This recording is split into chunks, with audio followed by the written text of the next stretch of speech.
Bab 066. Bisakah kita berdua bertindak egois? Kali ini saja, jangan pedulikan siapapun. Bukankah jalan untuk kita bersama sudah terbuka lebar? Aku tahu jalan ini dibuka oleh Faro, tetapi apa salahnya jika kita tidak melihat kiri dan kanan? Hanya fokus berjalan ke depan, batin Agra. Wina diam. Bola matanya sedikit berputar. Bibirnya bergetar. Seketika air mata meluncur bebas, jatuh melewati kedua pipinya dan berakhir di kedua tangannya yang saling mengepal. Di sudut lain di hotel yang sama. Tuan muda, kenapa Anda harus berbuat sejauh ini? Ken terlihat menggeram kesal. Hanya ini yang bisa aku lakukan untuknya, Ken. Selama ini aku tidak pernah berbuat baik padanya. Apa harus dengan cara seperti ini? Melepaskan wanita yang tuan muda cintai untuk laki-laki lain. Ken mondar-mandir di depan meja. Bahkan tuan muda sendiri yang membuka jalan untuk mereka bersama. Apa kau waras, tuan muda? Seharusnya kau berjuang lebih keras lagi, kau benar-benar pengecut, batin Ken. Sebenarnya Ken ingin mengucapkan kalimat itu tepat di depan wajah Faro, namun, dia tidak mungkin melampaui batasnya. Apa aku terlihat seperti pengecut, Ken? Iya, kau memang pengecut, batin Ken. Jangan mengumpati aku di dalam hatimu. Melempar pulpen. Katakan saja apa yang ingin kau katakan. Dia bahkan tahu aku sedang mengumpatinya, batin Ken. Baik, saya akan berkata jujur. Anda itu memang pengecut, tuan muda. Seharusnya Anda berjuang lebih keras lagi. Jika seseorang yang aku perjuangkan tidak bahagia denganku, apakah aku harus tetap berjuang? Bahagianya bukan denganku, Ken, jadi, inilah perjuanganku. Membuka jalan untuk mereka berdua bersatu, dan ikhlas menerima nasibku. Ken diam. Memang benar, sekeras apapun Faro berjuang pada akhirnya Wina tidak akan berpaling dari Agra. Sepertinya kebencian Wina menutup seluruh jalan untuk Faro bisa menaklukkan hatinya. Aku ingin melihatnya, Ken. Bangun dari kursi. Tapi, Tuan, percayalah, aku lebih kuat dari dugaanmu, Ken. Aku bukan laki-laki lemah. Tersenyum. Ken hanya mengangguk. Keduanya keluar dari dalam ruangan. Berjalan pelan menuju ruangan Wina dan Agra bertemu. Faro sudah berdiri di depan ruangan itu. Dia menatap nanar dua orang yang sedang berbincang. Terkadang Wina menganggukkan kepala, terkadang menggeleng. Faro tidak tahu pasti apa yang mereka bicarakan. Namun, melihat mereka berdua duduk dalam satu meja membuat hati Faro sakit. Faro menundukkan kepala. Tangannya meraba permukaan kaca, sama seperti terakhir kali dia mencuri pandang ketika di dalam mobil. Wina, inilah jalan yang ingin aku tunjukkan padamu. Mulai sekarang, jalanmu akan terbuka lebar. Semoga kau selalu bahagia. Tuhan, aku titipkan Wina padamu. Tolong berikan kebahagiaan untuknya, batin Faro. Faro memutar tubuhnya. Tangannya bersandar di pundak Ken. Dia menangis terseduh. Inilah akhir kisah cintanya. Menyedihkan. Puncak tertinggi dari mencintai seseorang adalah ikhlas. Ikhlas melepaskannya untuk bahagia, meskipun bersama orang lain, emak bos. Ayo kita pergi, Ken. Tuan, Anda belum tahu bagaimana keputusan, Nyonya. Faro memutar tubuhnya dan kembali menatap Wina dari kaca. Lihatlah, Ken. Dia terlihat bahagia. Dia bahkan tersenyum lepas. Apakah itu belum cukup menjawab kepada siapa hatinya berlabuh? Wina tersenyum getir. Dia tidak pernah tertawa ketika bersamaku. Faro menengadahkan kepalanya. Berharap genangan air di kedua matanya tidak tumpah. Sakit sekali melihat wanita yang dicintainya tertawa karena laki-laki lain. Aku kalah, Ken. Dalam pertempuran ini, akulah yang kalah. Karena sudah kalah, mari kita pulang. Faro menatap lekat wajah Wina yang sedang tersenyum. Teruslah tersenyum, Wina. Kau akan selalu ada di hatiku, selamanya. Aku akan selalu menyebut namamu di dalam doaku. Selamat tinggal. Winaku, batin Faro.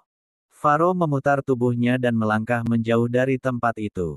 Perlahan-lahan tubuhnya menghilang di dalam mobil. Ken segera memacu mobilnya, membelah jalanan kota yang mulai padat. Ken harus bergerak cepat sebelum menjumpai kemacetan. Dia harus segera sampai di kantor. Ada hal penting yang harus Faro urus. Kantor Faro. Selama perjalanan menuju kantor Faro terus menangis.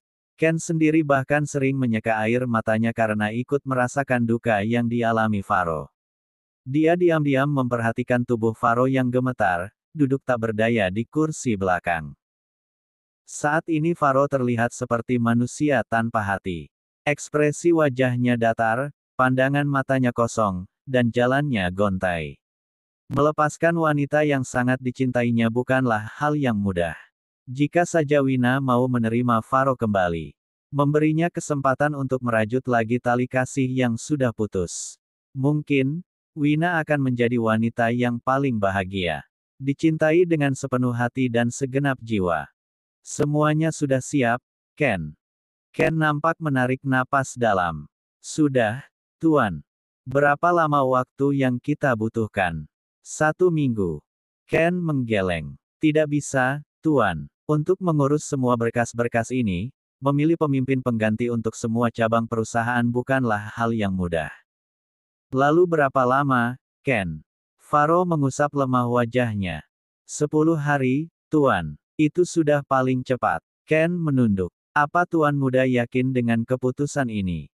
Faro tersenyum tipis. Aku yakin, Ken. Aku bisa mati berdiri jika harus menyaksikan pernikahan mereka. Faro menutup wajahnya dengan telapak tangan. Baiklah.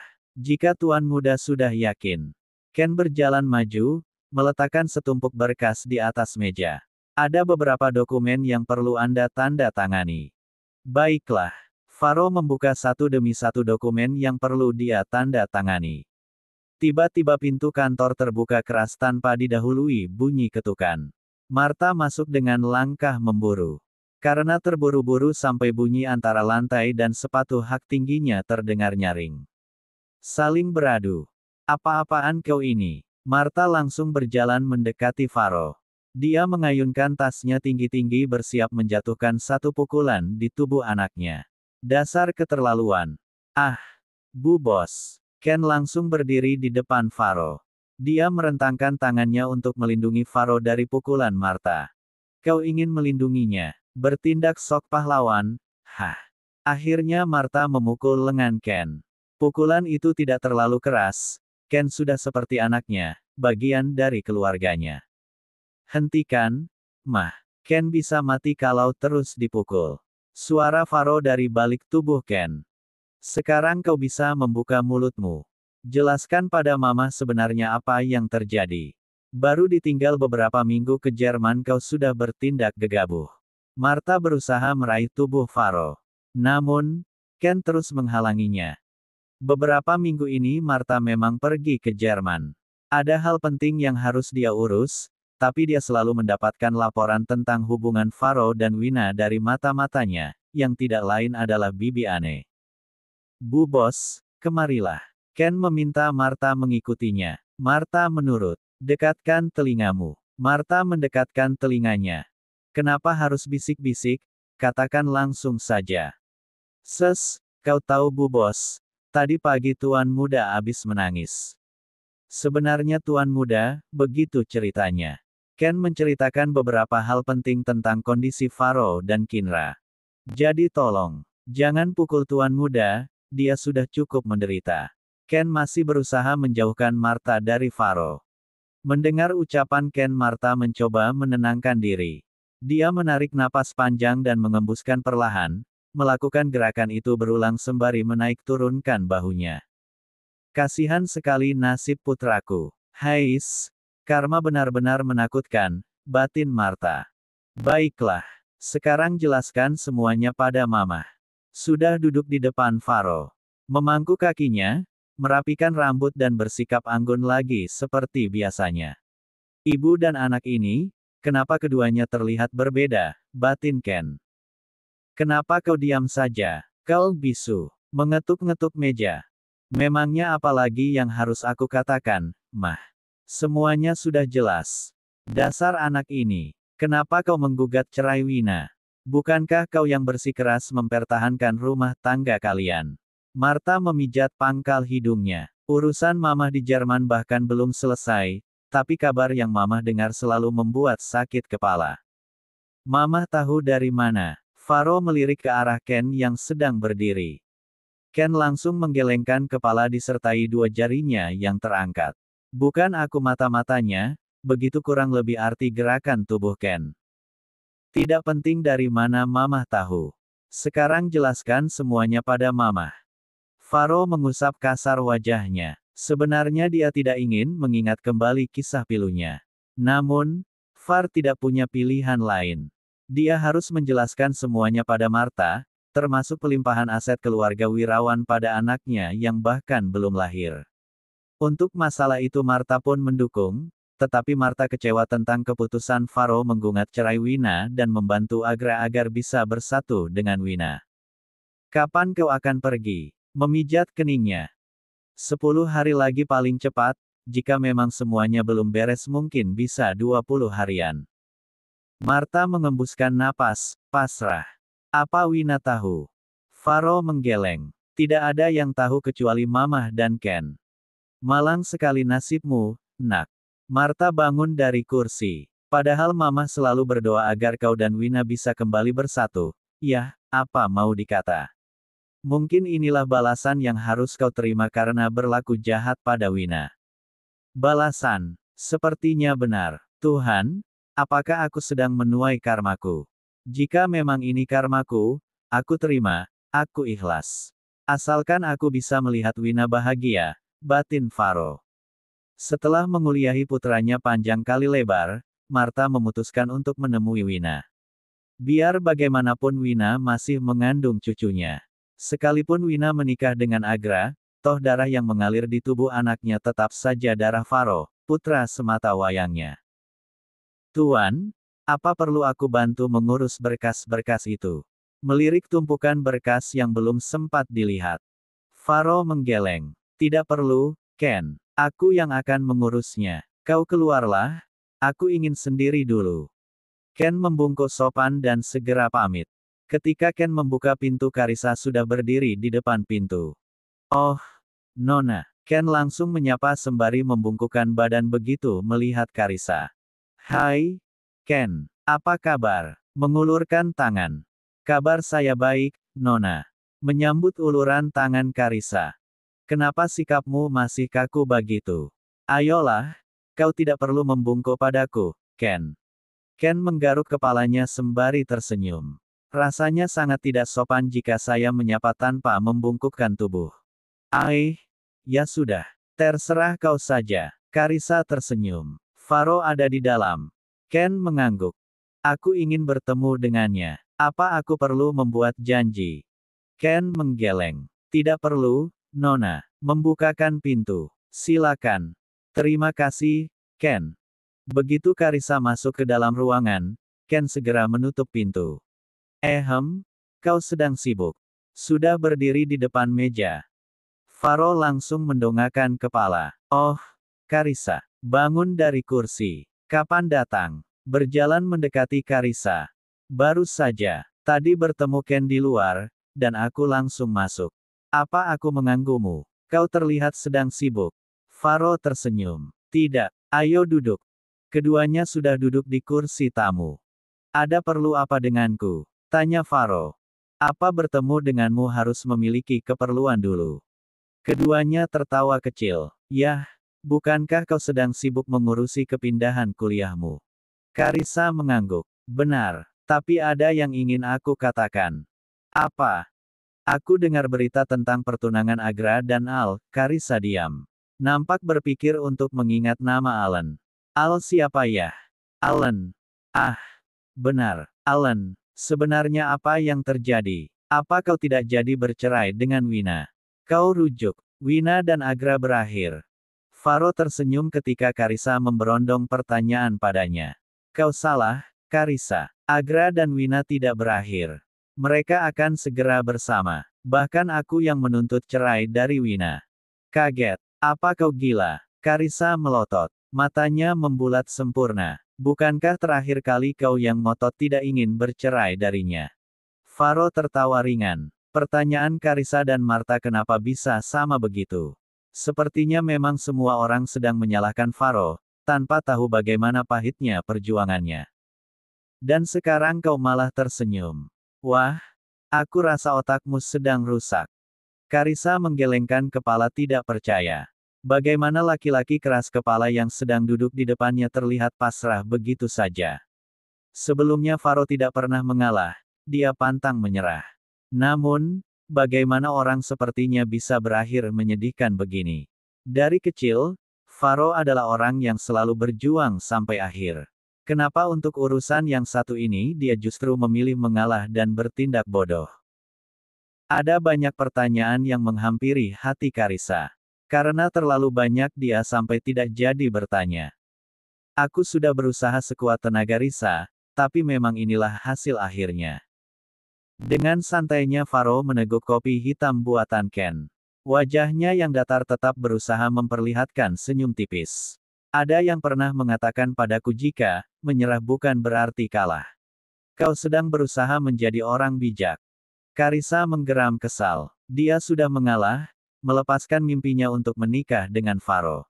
Karissa melakukan itu semata-mata agar Faro dan Wina bisa bersama. Lalu ini apa? Hasilnya sungguh mengecewakan. Aku rasa kalian berdua terlalu egois. Ada banyak orang yang berkorban untuk hubungan kalian, dan kalian malah menyerah. Batin Karissa. Bagi sebagian orang yang melihat, mungkin aku adalah laki-laki yang lemah. Mudah menyerah, dan lebih gilanya lagi aku yang membantu agar Wina dan Agra bersatu. Faro berdiri, membawa cangkir kopi ke dekat jendela yang menghadap langsung ke jalan. Itu benar, kan? Kau memang gila. Karissa masih marah. Dia tidak percaya, ternyata pengorbanannya berakhir sia-sia. Faro tertawa kecil ketika mendengar Karissa mengatakan dirinya gila. Ken juga mengatakan hal yang sama, Marta juga. Apa artinya dia benar-benar gila? Aku hanya ingin dia bahagia, Risa. Jika bukan denganku, setidaknya aku yang membuka jalan untuknya mencapai kebahagiaan. Karissa nampak memijat pangkal hidungnya. Kenapa Faro berubah jadi melankolis begitu? Bahkan ketika bersama dirinya sekalipun, Faro tidak pernah seromantis ini. Karissa yakin jika perasaan Faro ke Wina begitu besar. Namun, kenapa akhirnya harus begini? Jangan terlalu banyak berpikir, Risa. Sakitmu bisa kambuh. Apa kau masih punya waktu untuk mencemaskan orang lain? Kau harus mengasihani dirimu sendiri, Faro. Karissa sampai mengetuk-ngetuk meja karena terlalu kesal dengan sikap Faro. Apa kau tidak berusaha mendekati Wina? Sudah, tetapi hati Wina lebih keras dari batu. Lebih dalam dari lautan. Aku tidak memiliki kekuatan lebih untuk menyelami hatinya. Dia sendiri yang membentengi hatinya. Wina selalu menolak apapun yang ingin aku buktikan. Faro menarik napas panjang. Lalu aku harus apa? Aku tidak sampai hati untuk memaksanya agar tetap bersamaku. Ya Tuhan, kenapa keadaan jadi serumit ini? Apa yang salah dengan mereka berdua? Batin Karissa. Mau bagaimana lagi, ini memang jalan yang harus aku lalui. Kembali duduk. Lalu, jika kau dan Wina tetap bercerai, kenapa Agra justru bertunangan dengan Alan? Apa artinya Wina tidak memilih kalian berdua? Karissa menebak. Kau salah lagi. Menggoyangkan jari telunjuknya. Oh, Tuhan, kenapa tingkah laki-laki ini jadi berubah? Apa dia masih Faro yang sama? Batin Karissa.